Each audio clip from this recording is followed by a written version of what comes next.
Hey, everybody. I'm Jamie Beard. I'm Executive Director of the Geothermal Entrepreneurship Organization. Welcome, everybody. We are so excited about all of the energy around Pivot 2020 this year.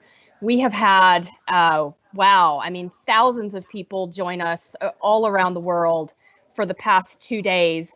And today was no exception, just really exciting panels, really good discussion. So thank you everyone for all of your engagement. This panel is no exception, and it's going to be completely awesome, all-star panel. We've got folks, and one of Pivot's real goals is to try to bring together people from all sorts of walks of life, backgrounds, interests, interdisciplinary collaboration and discussion. And this panel is a good reflection on that, I think. It's called Navigating the Transition from Hydrocarbons to Heat, Opportunities and Challenges. And such an all-star panel that actually the moderator even himself needs an introduction. So I'm here to do that, and then he'll introduce the panel. So Peter Tertzakian. He is Managing Director of ARC Financial Corporation. He's been thinking about energy transition and the subject of energy transitions for over 30 years, former Chevron. He started energyfile.org. Look it up. It's very cool. And he's also a 2-time best-selling author, his latest being Investor Visit and Other Stories. So without further ado, I'm going to hand it over to Peter, and everybody enjoy. Great. Well, thank you very much, Jamie, and definitely welcome to our very international audience. Wherever you are in the world, we welcome you to talk about this very exciting subject of geothermal. The video showed you, and I believe we all recognize the imperative to reduce our emissions and decarbonize our energy systems as quickly as we possibly can. And in that pursuit, we've seen the exponential rise of renewable energy over the course of the last decade. We've seen dramatically falling cost curves driven by learning curve effects. We've seen from, say, 20 years ago, only a few $1 billion a year being spent on renewables to $300 billion a year, certainly over the course of the last decade. We've made a real dent in power grids around the world, in many countries, centralized and distributed. And renewables are overwhelmingly, I would say, dominated by the solar and wind, both in terms of innovation and in terms of the narrative. And so, as someone who invests in energy, who follows energy from a multitude of perspectives, including the business perspective, whenever there's success, there's always competition. And the competition now is, are there other sources of renewable energy that can compete in the fray? And that really is what Pivot 2020 is about geothermal as a renewable energy source, the heat of the earth, as a competitor to now the rise of the renewable energy sources. So we're going to be talking about that. I think some of the basic questions are, can geothermal energy make the same sort of impact as solar and wind has over the course of the last decade? Can they reduce their costs down an exponential cost curve? But intriguingly, another question is, who are the players that are going to lead that effort? The experts in extracting energy from the earth have traditionally been the oil and gas companies. And so that's very much what the subject of this session is about, is, can the hydrocarbon producers pivot to become geothermal energy producers? For those of you that are old enough to remember, 40 years ago or so, IBM used to make typewriters. IBM then pivoted to making personal computers and word processors. So we'll see, can the incumbents actually pivot and turn their expertise in drilling into something new? Well, the agenda that we're going to follow is, what is geothermal? What is new today? What are the adoption challenges for geothermal? We're going to spend quite a bit of time on that. And finally, and importantly, our all-star guest of panelists are going to talk about strategic advice to those that are listening to the call. So let's get straight to it. And as I said, it is an all-star cast of panel here. We've got James Dupré, former CEO of Global Subsurface, Global Projects and Exploration from BP. Welcome, James. Thank you, Peter. Yeah, happy James, to be here. Maybe just give us, I'm going to introduce you one by one, but allow you to just introduce yourself. Just give us a thumbnail on your background.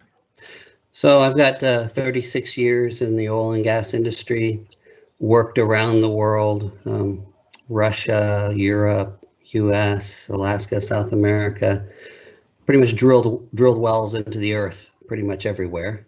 I've basically got a strong subsurface reservoir engineering, petrophysical background on the earth, was my upcoming. I also built major projects around the world and explored around the world. So I have a lot of background in geophysics and petrophysics as well. I think my interest in geothermal, Peter, comes from my thesis advisor at the University of Texas when I was there doing my graduate work. Dr. Myron Dorfman, who was the chairman of the department, was drilling geothermal wells as one of his projects when I was there. And we used to talk about it. That was some over 35 years ago. So have great interest in geothermal, and I know it's been around for a long time. So interested in trying to progress the energy around it, especially for the industry. Great. Well, that's fantastic. Thanks. And we'll come back to you both for technical overviews and also the business of energy, which you've been steeped in over the course of your career. Move on to Michael Liebrich, who's no stranger to the renewable energy world, chairman and CEO of Liebrich Associates, but also better known, I would say, certainly where I met you first, Michael, which was Bloomberg New Energy Finance. Maybe give us a thumbnail of your background. Yeah, thank you very much, Peter, and it's great to be here today with James and Carl, old friends and new. So I started this thing called New Energy Finance in 2004 on the, if you like, the realization that the energy industry of the past was not going to be the energy industry of the future, that there were all sorts of issues, not just climate change, but also whether it was local pollution or depletion or geopolitical, geostrategic conflicts and so on. And then there's all these new technologies that have got fearsome experience curves. And of course, we saw wind, we saw solar, you already mentioned, but others as well, high voltage DC lines, batteries, and smart grids, digital technologies. So I could see that things were going to change, and I started an information provider called New Energy Finance. I sold it to Bloomberg. I have a deep sort of historical background in thermodynamics, which I hope we don't test too much today, but I did start out doing engineering. And, I've been just convinced for, it's nearly 2 decades now, that the world is transitioning to a cleaner, I won't say clean, but I'll say a cleaner energy and transportation system. So I've been tracking it. And I'm in a sense I'm here to see whether geothermal can play perhaps a bigger part in that than some people would have thought over the last maybe decade and a half, or certainly the last decade. Great, yeah, fantastic. Well, we're going to draw on your knowledge of the market over the course of the last 16 years that you've followed, as well as those experience curves, which I think are really key to understanding the future of geothermal, whether or not geothermal can replicate the same type of experience curves as we talked before. Our next and final panelist is Carl Pope, who's also no stranger to a lot of you that are listening. He's a principal of Inside Straight Strategies, but probably better known for his role in the Sierra Club. So give us a rundown of your background, Carl. Thanks very much, Peter, and it's a delight to be here. I spent my life as a practicing environmentalist, 40 years of it at the Sierra Club, 18 as its CEO and chairman. And for the last 8 years, I've been functioning as a consultant, trying to identify the intersection between decarbonization, clean energy, and economic development. Because at the end of my time at the Sierra Club, I started going to conferences, and there were a whole bunch of new people at those conferences. They were mostly guys in suits, and I wasn't quite sure why they were there. They hadn't usually shown up at my events before, and then I realized they were there to make money, and that whether I'd prepared for it or understood it or not, I was now in the economic development business. But then I also, over that time, watched time and time again important technologies that might have offered important solutions driven into the ground by the practices of the capital markets that surrounded them. And that happened with nuclear. Frankly, it was killed by its origins in a cost-plus military engineering context. It happened with biofuels. Because the rates of return weren't what people were used to for petroleum, so they threw out perfectly good experiments. And it happened most spectacularly, I think, globally with fracking, where literally the desire to retain the wildcat culture actually killed the social acceptability of fracking in most countries before it was even really tested technically. So I think there are some important lessons from the failures of the past for those who want to see if, in fact, there is a way for geothermal to make its way into a renewable energy system as a major source. Well, I think those are key things, because as we'll discuss in our third section, the adoption challenges, there's so much talk about technology and so much talk about bringing costs down, but actually the social and political dimension and the capital markets, as you talked about, are so important in catalyzing the rise of a new entrant into the business. But before we get there, I really feel for our audience that we should just lay down the context for what it is that we're talking about. What is geothermal? I mean, maybe it's sort of the extraction of energy from the earth. James, you've done a lot of this in your career, so I'm going to start it out back with you. Where are I think, pardon the pun, the hot spots for geothermal today, and how is it being used? I think you're on mute there, James. Perfect. Can you hear me okay? Yeah. No, my connection work. Oh, I think you're breaking up a little bit there. Are you, can you give us a sound test there, James? Okay, maybe we have a bad internet connection. I'm just gonna let you sign back in. Michael, I'll come to you. Let's just talk about sort of the current market. As I read the numbers are roughly about 5 billion a year right now. There's conjectures that it's going to double in 5 years to, say, $10 billion in terms of the sale of joules of energy from geothermal sources. What do you think of that? Do you think that's those are numbers that are in the ballpark? Yeah, so those figures you refer to are from the sales of the electricity, rather than, I think, mostly what I would look to is the investment figures. How much money is actually flowing into geothermal? And when I started New Energy Finance, we go back to 2004, and we tracked every single source, and we were kind of we gave every source an equal crack at the whip, and we put resources. We had a team that was just looking at geothermal. And there was all these. We've all seen the resource assessments. There's a huge amount of heat, under the surface that could be extracted, and so you sort of think, wow, this could be as big as hydro, it could be as big as wind, it could be as big as solar. But what we've got to, really accept is that it just didn't fulfill those promises. And the reasons really lie in segmenting to your question, what is geothermal? Well, first of all, there's a huge amount of confusion in the general public, even amongst fairly smart sort of practitioners in the clean transition space. So first of all, let's get out of the way. Geothermal ground source heat pumps to heat your home, fantastic. Everybody I know who's got one loves it. And it's wonderful, and I hope it's going to grow, but it's not generation of power, which is at the heart of what we're talking about here, is power and I think industrial heat or industrial scale heat. So you've got geothermal ground source heat pumps. You've got conventional, which is very much restricted to certain parts of the world where you've got the very high temperature resources and you've got steam coming out of the ground or able to come out.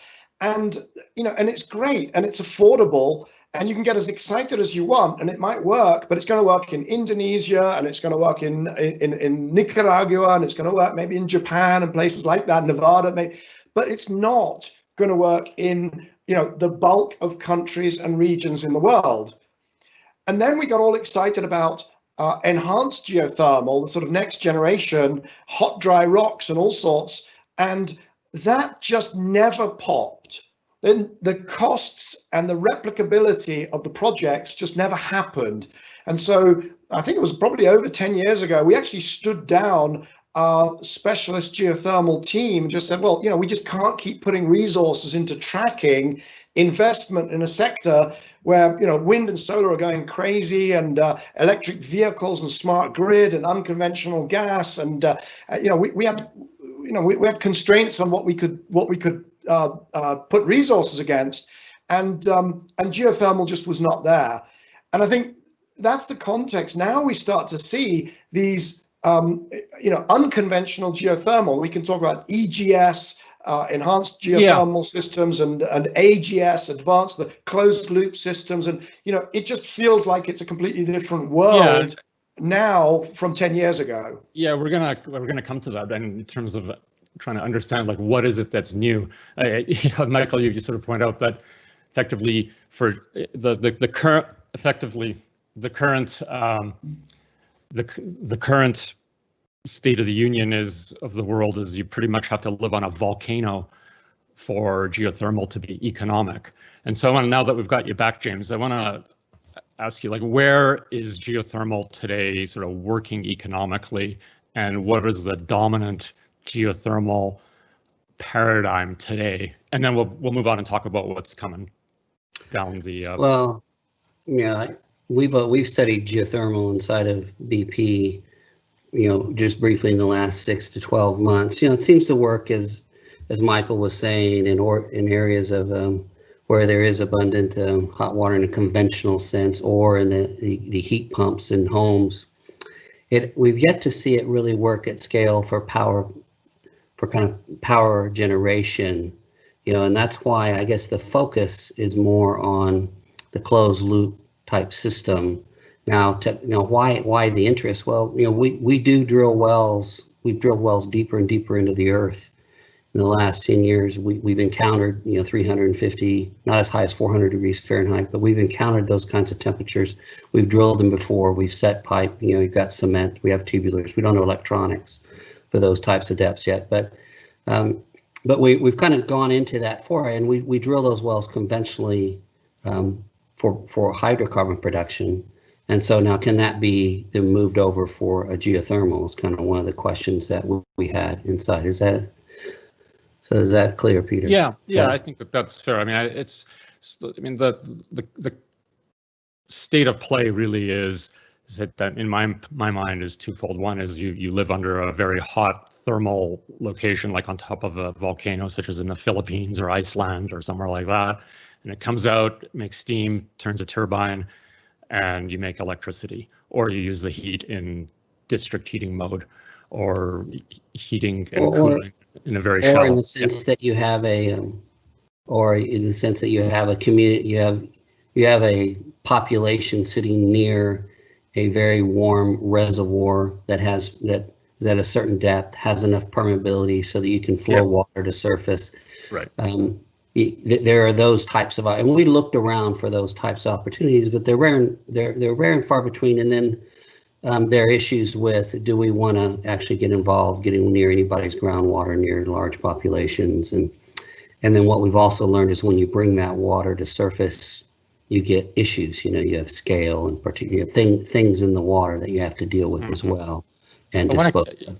Yeah, I want to key in on one of the words, the permeability, because that's the key. Is that permeability, in other words, the ability for fluids to flow through rock. Certainly that's a big deal in oil and gas, but it's also a big deal in the geothermal world, because you got to get the heat moving in the rocks to the pipe to be able to bring the heat to surface, right? And so now moving on to sort of what's new, you know, one of the channels of innovation is on that enhanced geothermal side, right, where you use, for example, fracking.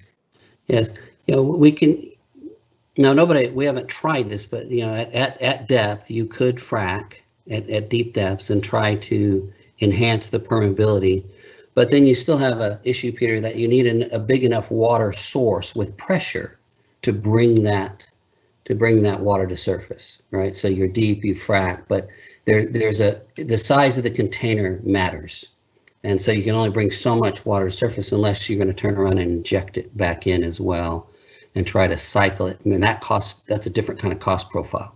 Right. Bring it to surface for its heat and then turn around and have to inject it back into the ground. Well, we're going to come to the social issues of fracking and all that stuff on this potential process in a bit, but can you just comment on sort of the state of the technology in terms of the application of, again, this whole question of what's new today in geothermal? Certainly the drilling technologies have seen incredible innovation over the last 10 years in terms of the speed in which you can drill a well, the precision of where you can place it, and also how you fracture the rocks to create greater permeability around it. So where are we today in the application of this kind of stuff?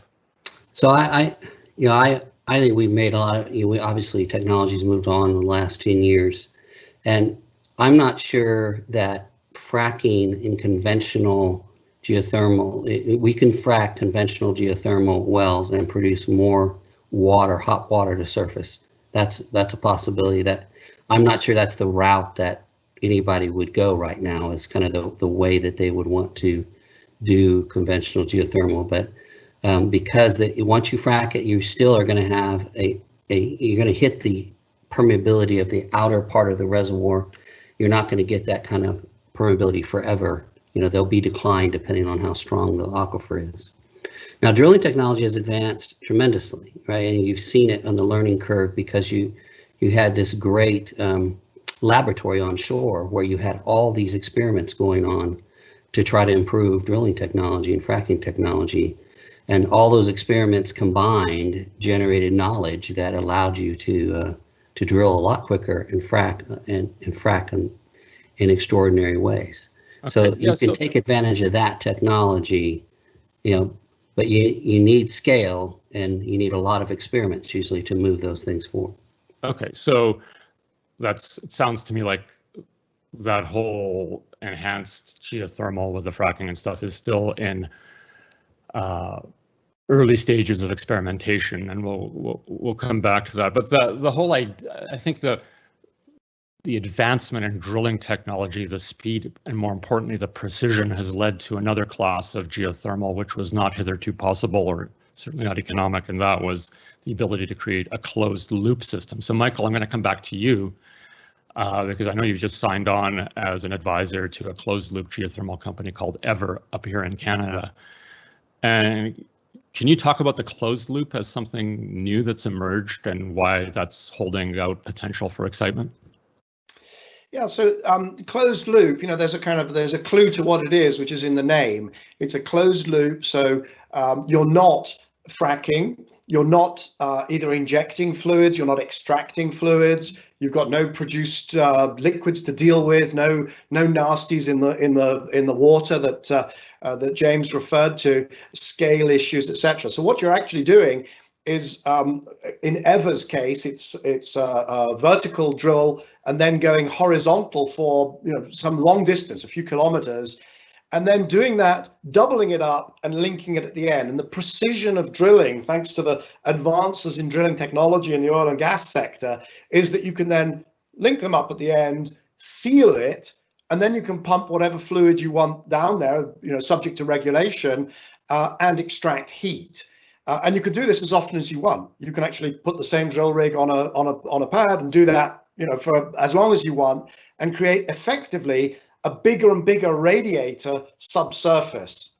And you can do that. The resources for this, if you're not going for very high temperatures, you can then do this in large numbers of regions of the world.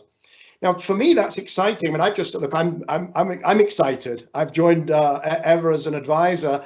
Not because I know that they can get the costs down some fearsome experience curve and win everything, but because it solves some of the egregious problems around either location of resources, the limitation of location of these very hot water resources, the conventional, but also the problems of having to frack. The non-closed loop approaches just strike me as being almost insuperably difficult societally, and Carl's going to talk through what might make that work potentially. Maybe I'm wrong. Maybe that can be made to work. But sitting in Europe, I just think that the word, the word frack and the idea that you've not got a closed loop system and you've got all these problems that you need to manage. We haven't talked about earthquake risk, and closed loop solves a lot of that potentially. And we've got to place a few bets, not just Ever. There's a few other companies doing it, and hopefully get the costs to the point where this could be a very valuable resource, both in terms of industrial heat and in terms of the power markets. Yeah, James, I'm going to come back to you because I know you wanted to say something. Yeah, I was just going to comment a little bit on Michael's and clarify a few comments from before. Now, the fracking, I do think what's yet to be explored is when you have abandoned or late life horizontal oil wells in certain areas in the earth that are hot enough, that have been fracked, and the purpose of fracking has always been not to intersect the other wells. But if you were to go in and change that dynamic and take wells that are already in the ground, frack between the two wells, connect them up, and then flow between the two through the frack, you still have the issues of connecting to the earth and bringing up materials in the earth. But could you generate enough heat that way on the surface, given that your wells are already in the ground and they're already on a similar pad? They're just being used for something else other than hydrocarbons now. They're being used to generate heat on surface. Yeah, so that's another thing to think about. Now, I'm not sure about, is there enough heat, Peter? You know, there is a trade-off between the amount of heat to generate enough heat on surface, the resonance time of liquids in the ground, or whatever you're going to use as your heating medium. Yeah, and that relates. But I think that still needs to be worked out. But that's a huge opportunity in oil and gas potential.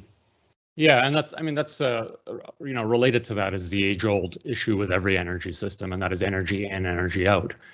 Certainly, the geothermal apparatus, generally speaking, requires a lot of pumps and things which require electricity, and therefore, can you generate enough energy out of the geothermal system to overcome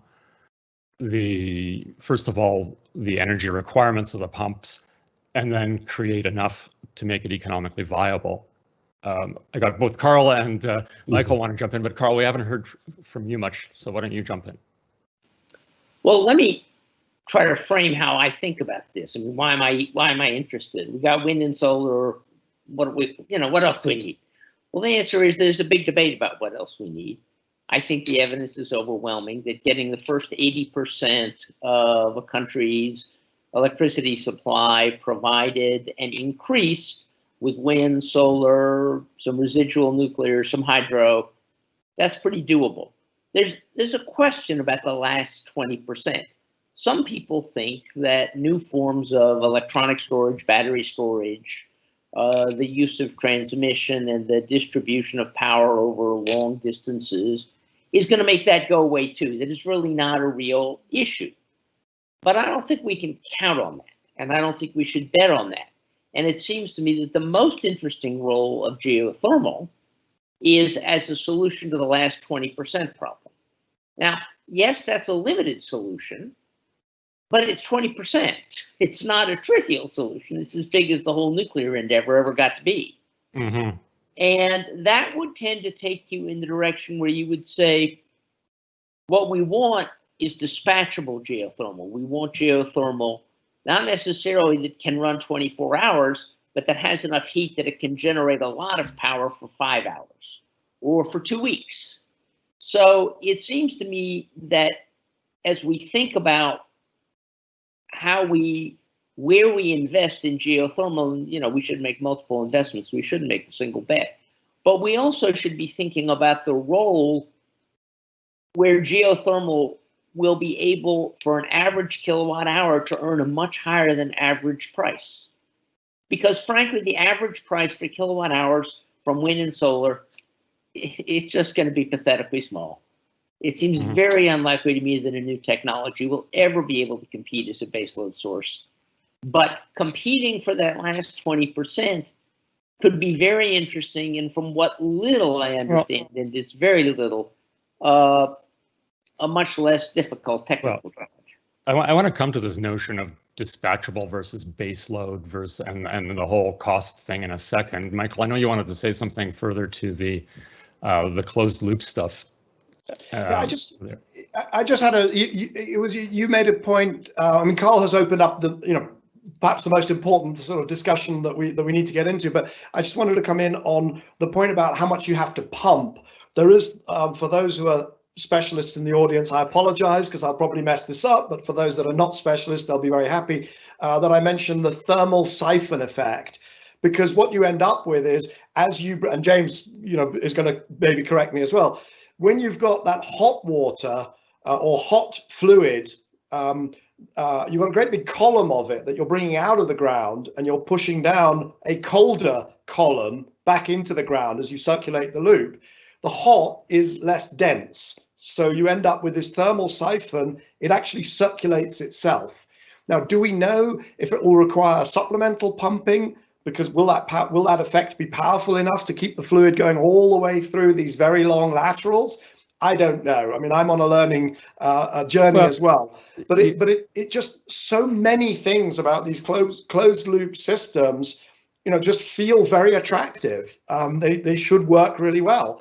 And they mitigate the other types of things that you bring to the surface because it's closed loop. That was one of the questions we had from the audience was, do you bring undesirable things out of the earth to the surface where it impinges on our environment? Well, with a closed loop, you bring out exactly what you pump in. Yeah. So that sort of that depends what fluid you're using. We should hear from, I don't want to go into dispatchability. You wanted to sort of ground out. Yeah, I do want to have that conversation. But James, you wanted to respond for a sec. Oh, you're on mute again. Just add to the conversation, Peter. Yeah, I think Michael's right. I mean, in my mind, there's a lot of math that needs to be done about, because you could get this convection movement, through maybe, but is that fast enough? I mean, how long does the liquid need to be down, or whatever the heating medium is? How long does it need to be down there to absorb enough heat to make it useful when it makes it to the surface? How quickly must it move in order to bring enough heat to surface to make it an economic venture to convert it to heat? Those are all questions that we were looking at, trying to understand. And I imagine there's some Venn diagram of depth and length and heat, and and then you could take that potential diagram and then go around the world and try to find, well, where does it match up really well that you could get enough heat potentially, at the lowest amount of resonance time. And then, how would that work? But we hadn't got that math all sorted yet in our minds about how that would work. So, I mean, what this speaks to me is that there's a lot of uncertainty still. We're in the early days. And so let's get to those, I think, two of the most important things. Michael, you've already alluded to the dispatchability, Carl, you as well, which really relates to what is the ultimate utility of this joule of energy that comes from geothermal, and how do you price it? And then related to that, the cost of that joule of energy. Carl, in response to sort of your, I think, pretty much fairly direct conjecture that there's no way geothermal can compete with solar and wind, I'll just say that, for those of us, which is pretty much all of us on this panel who have followed energy for decades, a dozen years ago, many of us would never have expected wind and solar to have fallen to the cost levels that they have fallen today. So I'm a bit cautious about ruling out other forms of energy, including geothermal, by blanket statements saying there's no way this technology can go down the learning curve as fast as wind and solar. I don't know. I mean, I'll throw it open to you. I mean, should we be so brash as to say this is the last 20% and a higher cost segment of the dispatch of energy, or is it the lower? Yeah. Carl. Well, I want to be clear. I don't think it's technically impossible for geothermal to move as fast as wind and solar did. I don't have any basis for saying that. That doesn't matter. There's no market for a new source of baseload power at 1 cent a kilowatt hour. I mean, once you can get your electricity for 1 cent a kilowatt hour, you're not going to spend a lot of money finding another way to get the same thing. But what there is a market for is something that fills in the last 20%. Now, maybe after that happens, then when the geothermal does become competitive. But I don't think it can become competitive by setting out to do that. But wind and solar requires storage to be base load, and we don't have 1 cent a kilowatt hour, as far as I know, for wind, solar plus storage to be base load. So to me, that market segment of base load renewable is still open, isn't it? I don't know. James, Michael? So just to add something, I mean, the way I was thinking about, we're talking about 1 kilowatt hour in kind of New York or Europe, or the way a lot of times we think about things, just like we thought about Light Source BP, was when we were making an offering into a country like Egypt or Mauritania and Senegal, and we're talking about bringing energy to that country. One of the offerings was solar. One of the offerings is to develop their own natural gas and oil resources. But could an offering also be something of geothermal, where you're bringing things to areas that need development, and it's kind of part of the toolkit of energy that could be brought forward. And I kind of saw it sitting in that space. Could it be developed enough that it's something that's part of an energy company's offering in different parts of the world? Yeah, I think rather than competing for electricity grid in New York. I think it's a hugely important point that relates to geography, because generalizing averages around the world doesn't make a lot of sense. Every jurisdiction is different.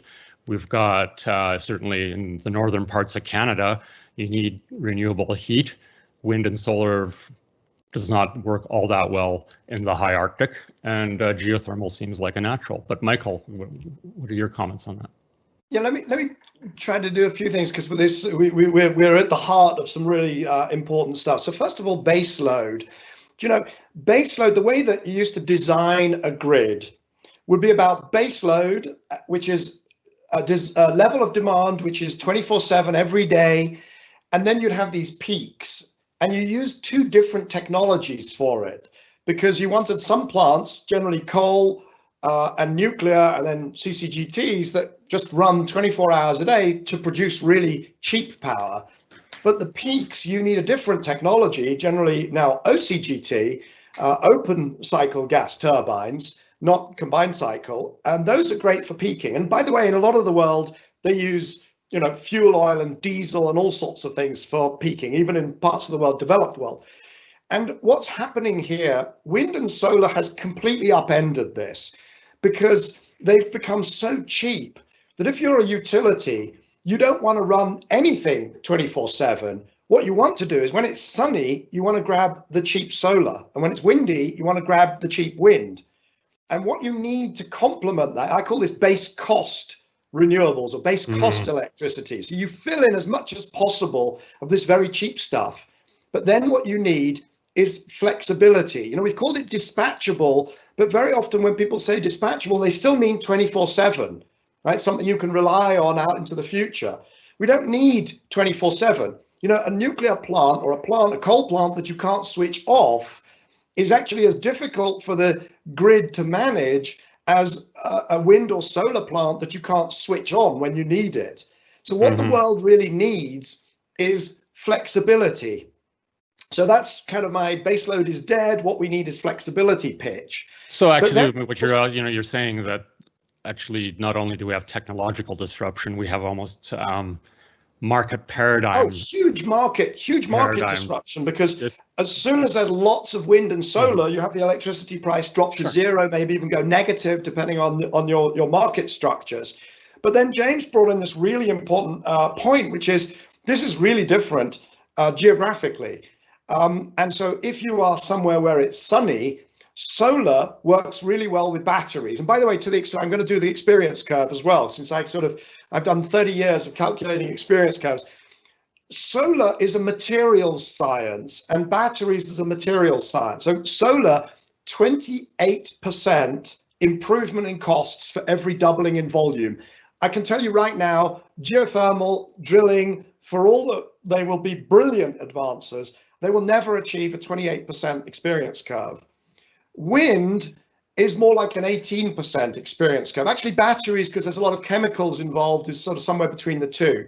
Geothermal could advance at the rates that we've seen wind advance, but it will never do what solar did. Solar is much more like a sort of semiconductor.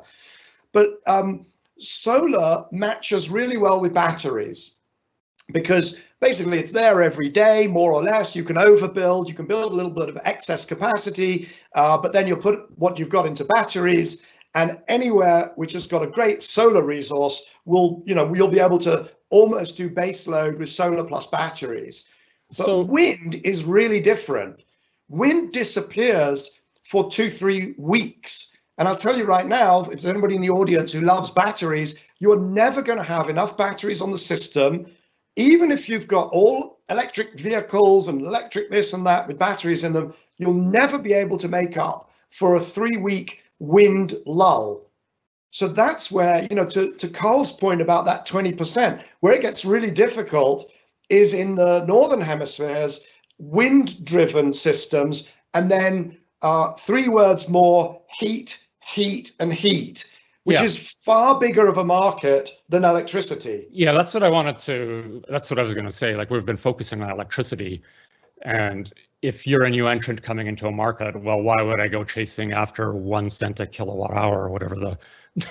The heat, on the other hand, could be the high value, especially in locales. And we haven't even talked about, say, competing with natural gas and other types of heat. So how does that fit? Well, James, I mean, you're BP, former BP, in the business of natural gas versus geothermal for heat. Like, what do you think? Well, Peter, to be honest, we haven't really studied as a heat. We were looking more at electricity generation, more because that's what we thought was a scalable offering, that as a business offering. Mm-hmm. But I mean, district heating is very common in some and countries. I would say for us, what is our distinctiveness? We drill wells, really what we build big projects. We can deploy capital and operate large facilities. Being in a district heating heat pump thing feels more like to me feels a little more commodity wise business that would probably not be distinctive in. We couldn't add much in that area. That'd be my personal opinion. You have to use your core strengths, your big capital deployment capability, engineering capability. But I don't know if anybody on the panel has knowledge of this, but if I'm looking at this as a potential new entrant into the geothermal world, and I see, what did you say, Carl? Like, okay, electricity going down to $10 a megawatt hour. What is the megawatt hour equivalent of selling a joule of heat and competing with that in certain locales in the world? I suspect it's far higher. And then, follow the money. That's where we should be talking. That's where we should be going. Michael. Yeah, when I say heat, by the way, I don't just mean direct heating by geothermal as an opportunity. I also mean geothermal to generate electricity and then switching our heating systems to electrical to heat pumps, either air source or ground source heat pumps. So a lot more of our low temperature heating is going to be electrical.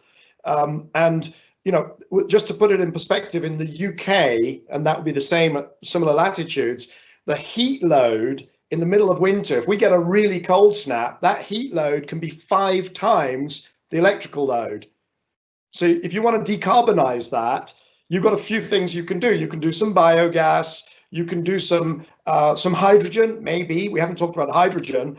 But if we use a lot of natural gas. If you just say, oh, well, we'll just go to electric, it's like, okay, you're going to have to generate a lot more electricity than we currently do, even for the existing grid. And then we're going to need all hands to the pump, geothermal, wind, whatever. Yeah. Okay, I'm going to come back to the heat versus electricity in a bit. But Carl, I want to move on to the segment about adoption. And we spent a lot of time about technology and cost. And of course, they're related because technology drives down cost as a catalyst for adoption. But we've got issues with any sort of energy system to do with the social issues and the social license issues. Can you talk from your experience about the adoptability or the forces of resistance, as I call them, the lack of adoptability potentially, and what are the issues for geothermal? Well, I think first I should flag the fact that I think the issues are quite different for a closed loop system in any form of open loop system, whether it's conventional geothermal or unconventional. But when you put liquids underground, and particularly when you put liquids into hot ground, lots of stuff normally gets dissolved, and it's not very nice stuff. and the volumes are very large, and the value per gallon is very small. And it is an absolutely hard rule of industrial civilization that any technology which produces large volumes of low valuable waste cannot be sustainable to the neighbors. We managed to make it work with gold mines by doing it in places like New Guinea, where people can't fight back. But when we tried to do that with fracking, it turned out people could and did fight back. And in most of the world, they shut it down completely. Now, closed loop systems, as Michael said, don't pose that issue. Closed loop systems do pose, however, an easier to solve problem. In 2008, very early on in the fracking revolution, there was an important meeting at Aspen to discuss how we were going to regulate fracking. At that point, fracking was almost all focused on natural gas. It really still hadn't broken through in a big way on the petroleum side. There were a relatively small number of players, and they were in the natural gas industry. They were mostly in the room, as were some environmentalists, myself, Robert Kennedy. And we got into a discussion about whether we were simply going to say that we were going to get rid of the various exemptions in natural gas drilling regulation by EPA that the Bush administration had stuffed into the 2005 Energy Act, which basically said EPA couldn't regulate the water impacts of natural gas drilling, whether it was fracking or not. This was not a fracking exemption. It was just something Bush did. And a woman named Tisha Schuler, who's still in the field and practicing, said, let's name the elephant in the room. We all know that everybody in this room would have no problem whatsoever with being regulated by EPA. And we know the wildcatters couldn't handle it. And the question is, do we want to keep the wildcatting window open? Do we want to have a part of the industry that is subject to low regulation where non-sophisticated new players can jump in? It turned out that was what the natural gas industry at that moment in time wanted. Now, this was not the oil majors. This was the big independents, but it was the big independents. And I think the key thing to solve the fracking problem going forward for geothermal is to embrace regulation at the front end rather than trying to keep regulation off until you know what you're doing, which is what industry often says. We're new, we don't know what we're doing, let's wait. No, if you wait, you will lose your social license. You need to put good regulations in place at the front end, and then I think it's quite manageable here. I actually don't think this is an unmanageable problem, but it requires embracing regulation at the front end. Yeah, I think that's great advice. It's because geothermal, in terms of the broad public, is still very much under the radar, and to be proactive about how to enter the market with good social and regulatory practice, I think is going to be fundamental to adoption. Would you agree, Michael? Yeah, I would. I think, just to echo what Carl said about fracking, I mean, in the UK, where the geology was different to the US, the onshore oil and gas operators group, they kind of interpreted the need to get a social license at a national level. So they worked at the national level, and a majority of people were kind of, the Brits are, reasonably relaxed about these things. The majority said, yep, go ahead. The problem is they ignored the local level. So they were saying, 60% of people are okay with fracking. The trouble is that 100% of people in the villages that were affected were against it. And that was actually what undid them. And there was all this kind of, we don't need to be regulated because we all know what we're doing. Industry can self-regulate. They made a lot of the mistakes that Carl has talked about. So I think absolutely we need to, the geothermal sector needs to get ahead of that game. But I would add one other thing, which is the segmentation of exactly what it is you're doing and what the risks are. Closed loop is so different from this, enhanced geothermal. There is no fracking. And so it would be a great shame to see closed loop shut down. Closed loop has to do the same things. They have to be very clear what their fluids are, what they're using, how many truck movements there are going to be to disrupt communities, all those things. They have to be just as transparent as anybody.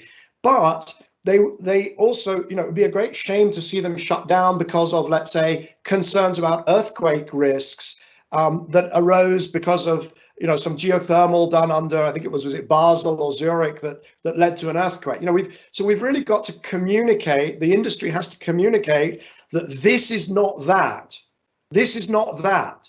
And what is the risk? Even in the questions I've been looking at, there are people saying, "Oh, you know, geothermal can result in release of CO2." Well, not if it's a closed loop, it can't, right? And so there's a lot of education, even amongst relatively expert people, about what the risks really are, and then being very transparent and get ahead of the game, as Carl says. Yeah, I'm going to come back to that communication thing here in a second, but on the CO2.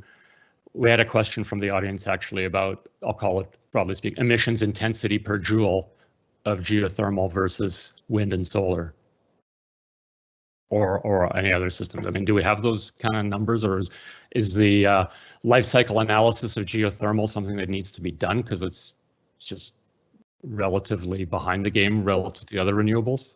Well, let me tell you, it'll just be very different from, you know, conventional to EGS to AGS, everyone's different. Geothermal and closed loop. They'll just be very different. And so, you know, if the world is operating on a single figure, irrespective of geography, irrespective of technology, then clearly that's going to be a huge problem.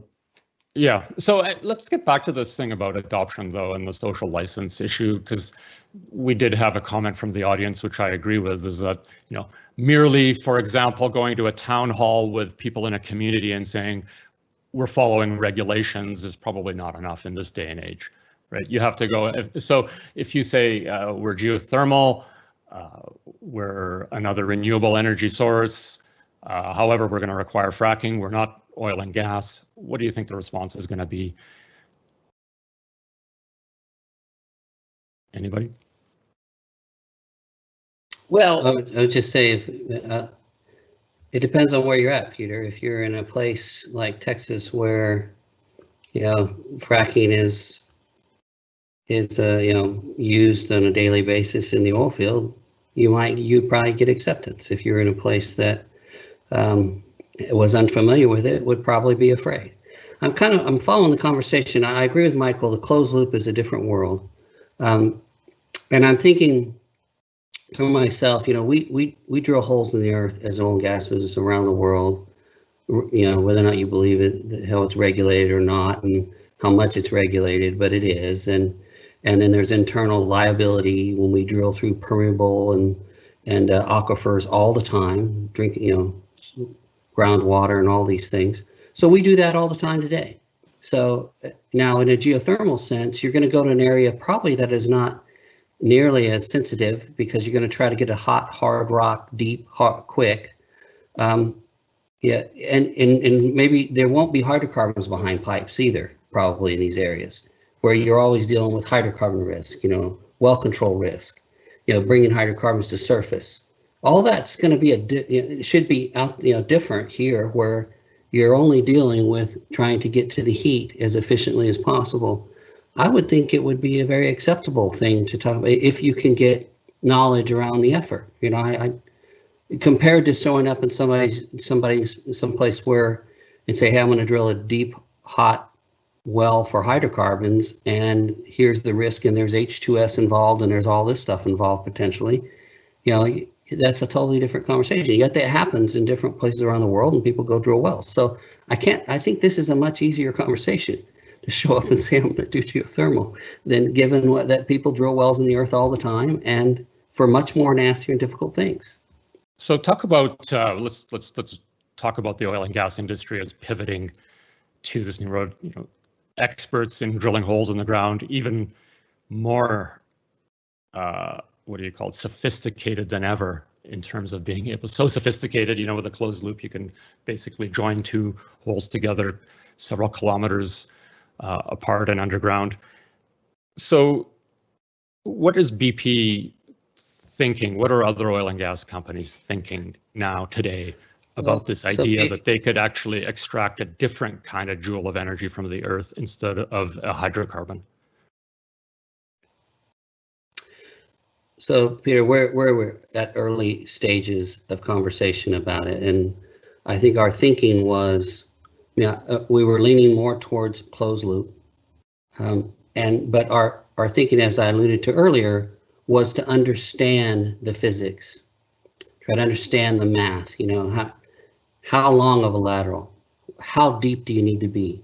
What is the temperature down there? How long does whatever fluid you're going to pump need to be down there to be efficient on the surface? And then what does that look like? Because there's probably a depth profile. We know that temperature with depth around the Earth is different.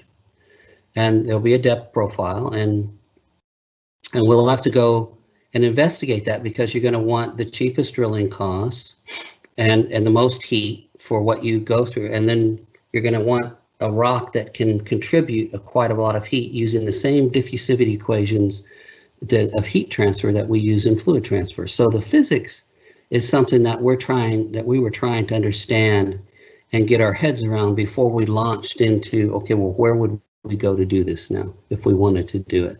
And then the well construction, as we know, every well is different constructed around the world because there's different environments, different pressures. Then the well construction would come on the back of that, but clearly there's plenty of well construction expertise to try to build the right kind of well that would be safe, maybe last 20 to 50 years.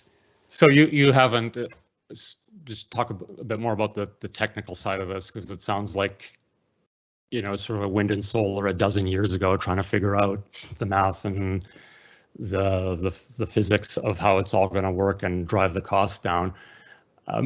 There's been a lot of talk about the closed loop, as I guess we've almost inferred that it's better than the non-closed loop. But what are the risks with the closed loop as well? I mean, to be fair.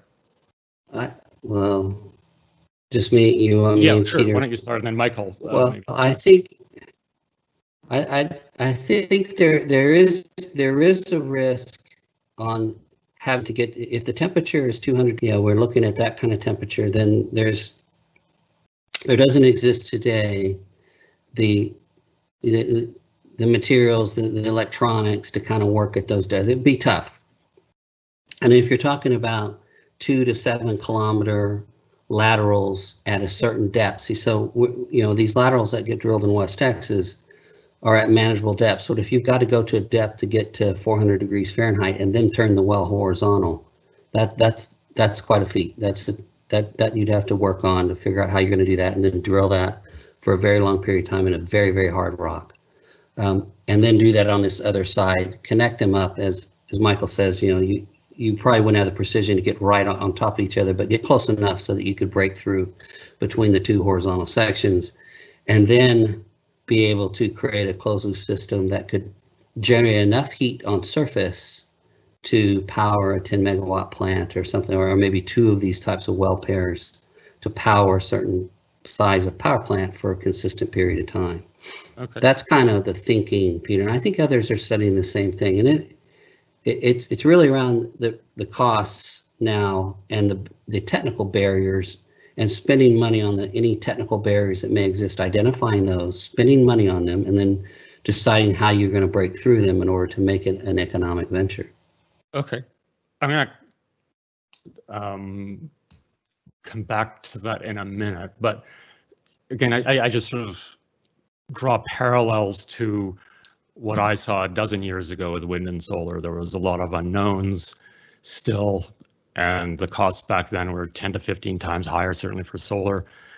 Carl, it was the financial crisis that was a catalyst for hundreds of billions of dollars of stimulus into renewables 10 years ago that drove the experience curve. There's talk about stimulus from various governments today. Some in Europe are already committing. Do you think that geothermal should be part of the stimulus packages to get the learning curve going, whatever the technology might be?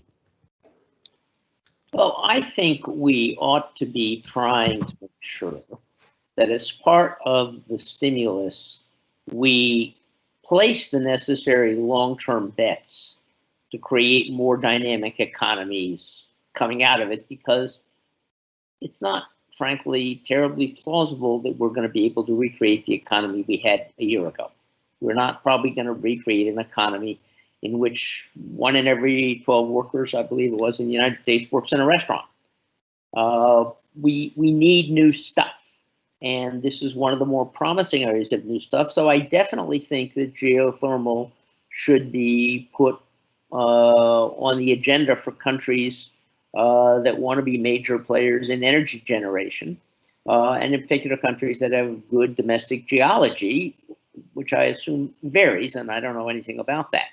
But I don't think it's likely that geothermal is ready to be part of the other half of stimulus, which is getting people to work really quickly on new projects, which clearly, if you just extended the solar and wind tax credits in the United States, you would get a huge bump in employment the moment things ease up a little bit. So I don't think geothermal can play the short-term employment restoration role, but I think it should be part of the long-term technology innovation strategy. Mm-hmm. And along these lines, Michael, are you tapped into the capital markets, the investor side, the stuff you followed with Bloomberg New Energy Finance? What are investors thinking in terms of geothermal, whatever the technology may be? If I might, Peter, can I come back in on the risk question? Because you asked, sure, James, what the risks were. Yeah. And I think that will, by the way, segue almost perfectly into what the capital markets is. They worry about risks, right? And I do see a number of buckets of risk, even for the closed loop, certainly for EGS, which we've talked about quite a bit, about the social license. I do think also, by the way, to the point of educating the public, there are some benefits on the social license side of things, like the fact that most of the stuff happens subsurface. So if you don't like seeing solar panels in your holiday resort area or wind turbines, which some people don't, I find them beautiful, some people don't, then there are some other some other instruments in the orchestra that one can play on. So I think the social license thing, particularly for closed loop, is a solvable one, but there are risks. People can just take it. I think James, and to a certain extent some of the other participants in this conference have said, well, if you really know what you're doing, there is no risk. That's very different from persuading the general public that there's no risk. And we've seen, time and again, the public turn against things that aren't unsafe. I mean, objectively, nuclear isn't unsafe, and yet the public, Germany is hell bent on removing it for no reason that I can interpret as rational. So we got that. So we got risks there. There are actual technical risks. I see as a former thermo geek or as a current thermo geek that, will you be able to actually get enough heat into these larger laterals? When you frack and you've got small fissures, I understand the convection and the heat transfer. Once you've got these bigger drilled laterals, can you get enough heat in? I just don't, I'm hopeful. I think the answer will be yes, but that Venn diagram that James talks about, the technical Venn diagram, is a risk. But there's also, I'm going to say, there's a risk on the costs. Can the experience curve, we've already talked about, but there's also policy risk. And that's the one, funnily enough, that the investors will hate. The idea that this, at the moment, is dependent, all of the energy markets are highly dependent on policy decisions, always. I mean, so is the aviation industry, so is telecoms. Only look at what's going on with Huawei if you don't believe that. But the fact that you've got sort of centralized bureaucratic decision making that can be, life or death for your sector. Now, I'll give you one example, okay? I'm probably going to make myself unpopular with some of the audience members, but when you have a DOE document, the strategy for geothermal, which ignores closed loop entirely and is focused entirely on EGS, this is a huge risk to the sector, a huge risk. So I think that the capital is there, the money will be there when a project is well constructed in a country which doesn't have, retroactive changes to policy like they did in Spain or Italy and some other. I think the money will flow. There's huge amounts of money. There's literally trillions trying to follow clean transitional investments. And Carl, you know that as well as I. You've worked around, the task force for climate disclosure and all the people signing up to PRI. There's so much money, but if we don't deal with those risks, in particular the policy risk, I think that, you know, this, we could see another sort of a lost decade instead of a geothermal decade. That would be a huge shame. Although, you know, I'll just sort of challenge you a little bit. All those risks that you identify, policy risk, technology risk, et cetera, I mean, we had those with wind, solar, electric vehicles, and investors were pretty quick to follow through. And I would argue, and what did the investors do, Peter? What did they do? What they did was there were certain markets at any point in time. I guarantee you, because I've tracked it, you know, intimately with New Energy Finance and then Bloomberg New Energy Finance. At any one point in time, there were some countries that were messing up their policy environment. And then there were always some other countries that were opening the taps and saying, you know, let's do some wind, let's do some solar. And there were these boom bust cycles. But overall, there was always a place that an investor could go, a place that a smart business and a developer could go. And at scale, these were big markets. And so, you know, that's what you really need to see. You've got to get that experience. Once, you know, you've got to have two things. You've got to have that cost learning curve, but you have to learn. You have to have the sectors and the countries that are doing this, not just one project, but you know, they've got to be cycling fast to get through that learning curve. That's what we could mess up still. Okay, so we've got, I'm going to just have two questions, one a corollary, the other, then I'm going to ask for your strategic advice, and then I think we're going to wrap up, because this is really a compelling conversation, but we do have a limited amount of time. My question is actually one that was seeded by someone in the audience, and that is, okay, should there be like an international consortium, Carl, to come together to help kickstart this whole thing in a really meaningful way, funded by, let's just start with countries, because I do find, actually, digressing back to Michael here for a second, that typically public funding is a catalyst for private funding. But should there be that international consortium of some sort? I guess my response would be, I think it's an interesting idea that I hadn't thought about previously, and it's definitely worth looking into. I wouldn't want to say yes or no, because it partly depends on whether the private sector players who already have skin in the game want that, and it also depends right now. I mean, if you look at the global situation, frankly, two of the obvious big players in such a consortium would be China and the United States, and it's not clear that China and the United States can be in anything together right now. Yeah. So I'd say let's explore it. It's an interesting idea. Okay, so here's a corollary question. If such a consortium would form, could oil and gas companies be part of that? And what would be the resistance to that? So actually, Carl, I want to hear your opinion on that, and then I'm going to go over to James. Absolutely, I think oil and gas companies should be part of it. If they're willing to buy in and whatever the terms of the deal are, they're willing to sign up. No, I don't think we should. We should not take these companies and make it harder for them to do something socially useful instead of something socially undesirable. Well, totally agree, but you would agree also that there's a lot of constituents, I'll call them, out there that would say oil and gas shouldn't be part of anything. I mean, that's the reality of the whole social license issue, right? Well, I appreciate that fact, and you have to set it up carefully to overcome that, but I think it can be overcome. Yeah. So, James, are you seeing traction?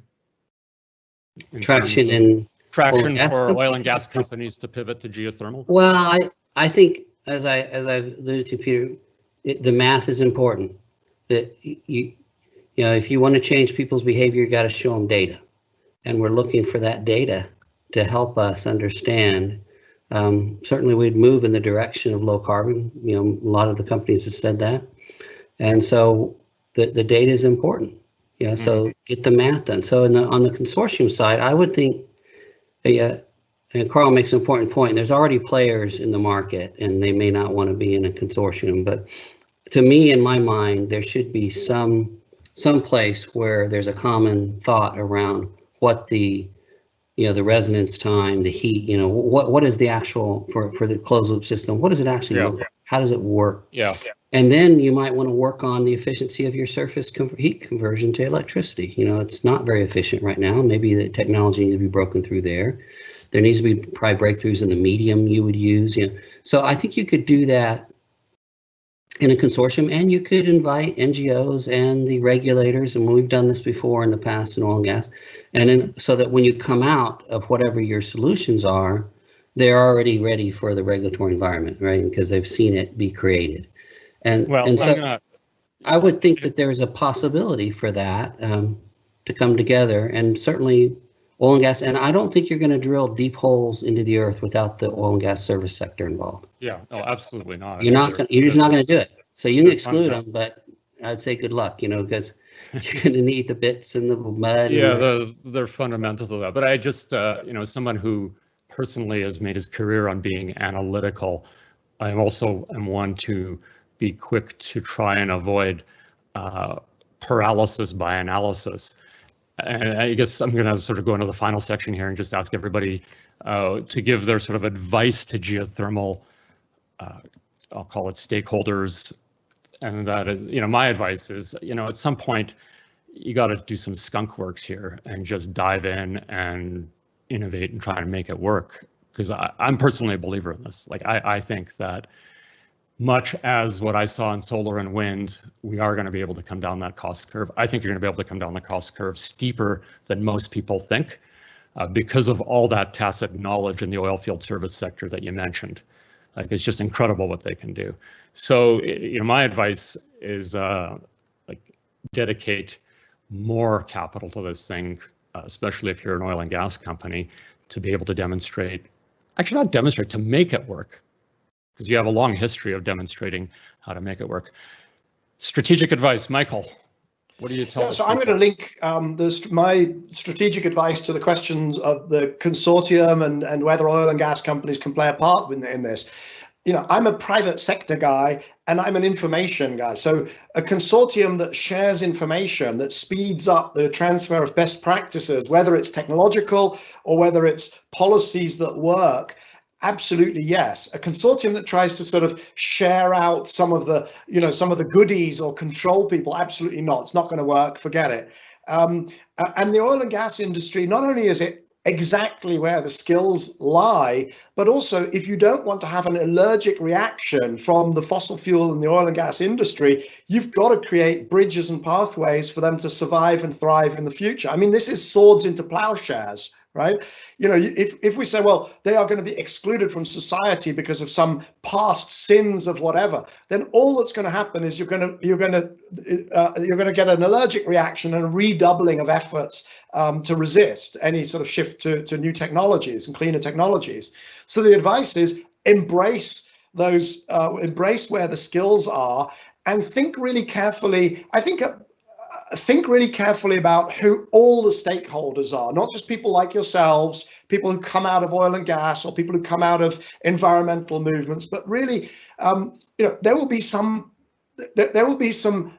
resistance from odd quarters that will blindside you unless you do a 360 review of who could potentially slow you down. And then finally, yeah, absolutely, you've got to get started and do stuff, put some dollars in the ground, put some hardware in the ground and do this stuff, because learning is about doing, not, there's only so far you'll get with your thermodynamic modeling and economic and financial modeling. You've got to go out and do it. Yeah, get on with it is what you're saying, which is really an extension of what I was saying. Yeah. Carl, before I ask you for your strategic advice, we had a question from the panel about to what extent would a carbon tax help kickstart, be it geothermal or, and other renewable technologies beyond solar and wind? Well, I think a carbon tax, which has actually much more limited utility than most economists argue, does have utility in the utility sector. So I think actually in this case, yes, I think a carbon tax would help, but particularly a carbon tax would help if some of the revenue was set aside to actually solve this 20% problem. So you said we're going to provide investment capital at the front end for projects which are designed to meet this, what the problem Michael described. He had a very elegant term for which I didn't catch, but I think, and that would actually be my advice to the sector, is start doing deals where people are willing to pay a lot for an electron. start offering them projects that will meet those needs and that will be, it doesn't really matter what the most expensive electron in the system costs. If you have a deal with a power company, it does matter if you're trying to bid into a dispatch system. So I would say go where the money is, and then I would say, yes, a carbon tax is one of the places where the money could be. Especially, I mean, it sort of gets back also to the heat side of things, because, you know, a carbon tax on heat potentially could really catalyze this business from a district heating perspective, well, don't you think? And we should also remember industrial heat. Industrial heat is actually a massive part of the unsolved problem. So industrial heat, again, if the geography is right, if you're in the places where the industries are, could be quite useful. Right, right. So James, over to you. You're former BP.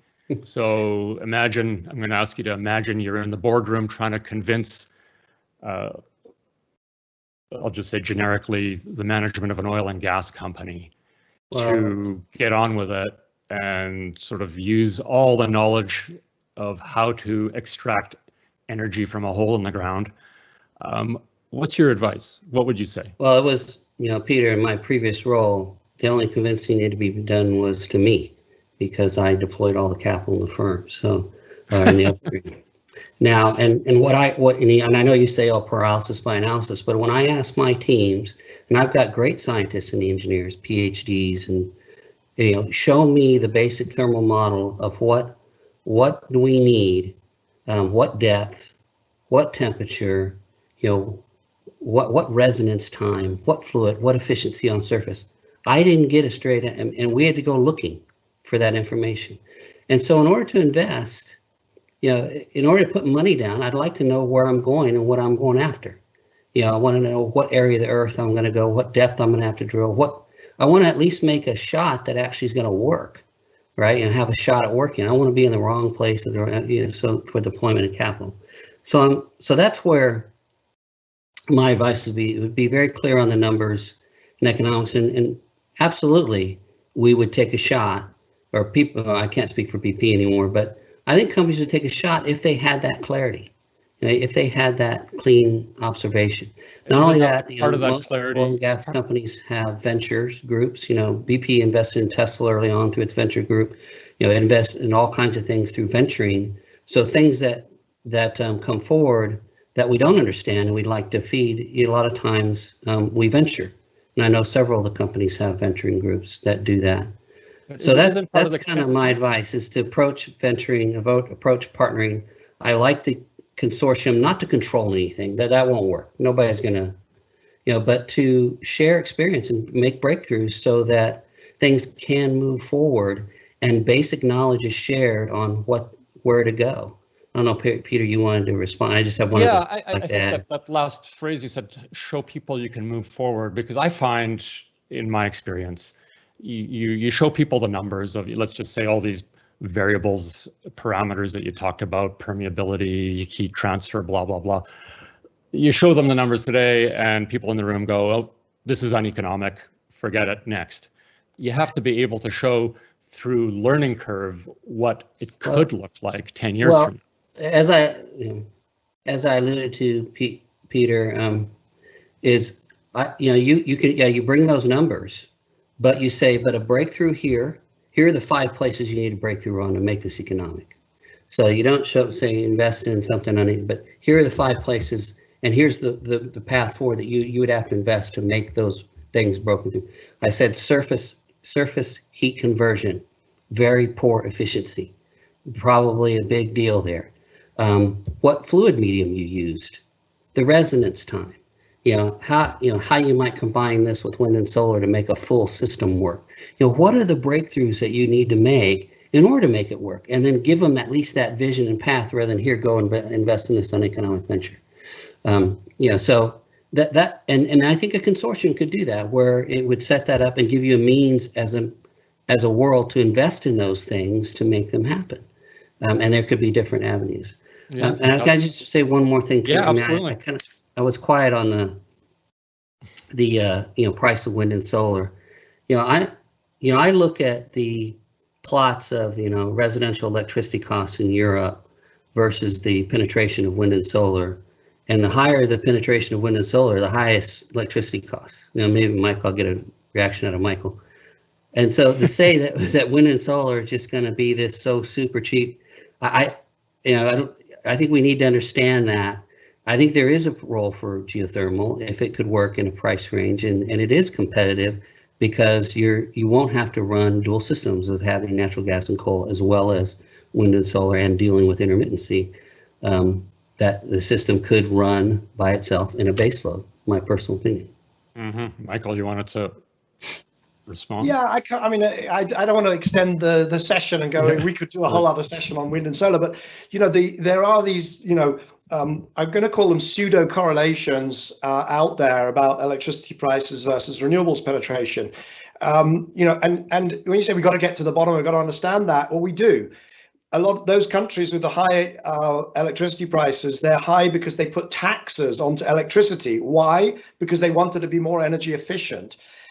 Germany put the cost. Second thing, these countries went very early. They didn't buy wind power at 3 cents per kilowatt hour. They bought wind power at 20 cents per kilowatt hour. They bought solar at 54 cents per kilowatt hour, not at 3 or 4. So they went very early in large volumes. They're still paying for that. And then they put all of the cost of that onto households, right? Germany doesn't put the cost of its renewable energy onto its industry because its industry is very international, in international competition, also very powerful. So they basically said, if you don't want to trash the German, industrial machine, then make the voters pay for it through their electricity bills, and they do. So you've got just a load of things that happen that create these pseudo, and we've got to be, and we talked about how do we advice and the information. Do not kid, nobody in the audience should kid themselves that wind and solar are not cheap, that they're really, really expensive, and people just say they're cheap. I mean, we're now getting solar with what's called 4-hour storage, right? 4-hour storage, by the way, is enough to make solar almost baseload, because actually once you divide the megawatts by the capacity factor and then you add the storage, you can pretty much run through 99% in a sunny part of the world. And you're doing that at $2,200 overnight cost. You want to compete with solar, as geothermal, you've got to get down to $2,200 overnight cost. Per megawatt of generating capacity. Per kilowatt, 2,200. So that would be $2.2 million per megawatt of capacity. That's today. That's today. If it's going to take you 10 years to get there, then you're going to have to get down to not 2,200, but maybe get down to 1,500 or even below that. So this is the biggest risk in a way within the community, is to think that this wind and solar are not real, they'll go away, they've only got limited utilization. I wasn't saying they're not going to go away, Michael. I'm saying the fact is that where they're deployed, costs are high, no matter for whatever reason they're high. Tell that to Texas. Tell that to Texas, right? Well, and they're heading to higher penetration, and they will head to some of the lowest electricity costs in the world. Well, I sense we could talk for another hour and a half. This has been a delightful panel. I see Carl smiling over there. Maybe Carl, will let you have the last word, and then I'll have some final wrap-up comments and thank yous. Well, I simply want to point out that given where we are in this technology at the moment, we don't need to know whether its ultimate future is in X niche or Y niche. And I want to point out that there is a competitor, a real live immediate competitor, which is getting deals, and it is getting deals in spite of the fact that it has an extraordinarily dubious technology of somewhat limited geographic usefulness, and that's natural gas with CCS. Natural gas with CCS is moving forward. I would have to say that by any rational basis, geothermal looks to me like as good a bet as natural gas with CCS. So despair not. Well, maybe it's safe to say that given what we've seen over the last decade and the technologies that are evolving dynamically, that energy as a whole is a rapidly deflating commodity, that the ability to deliver a joule of energy to the end market is coming down, and it's a very competitive space, and that the geothermal constituency will have to work doubly hard to demonstrate its cost effectiveness and its utility, find its position not only in the competitive landscape, but also geographically where it is most suited. Well, thank you very much, first of all, to the audience for being so patient and listening in on a session that has been fascinating but has gone over time. But the questions were compelling enough that Jamie said we should continue the conversation. I hope we can do it again. Thanks also to Jamie and the Pivot team, the producers, for allowing this panel session to go forward. And of course, many thanks to the panel, Michael, James, Carl. It's been a delight to moderate this session. I hope we can do it again. There's much to talk about, and I hope everyone has a great summer. Thanks very much.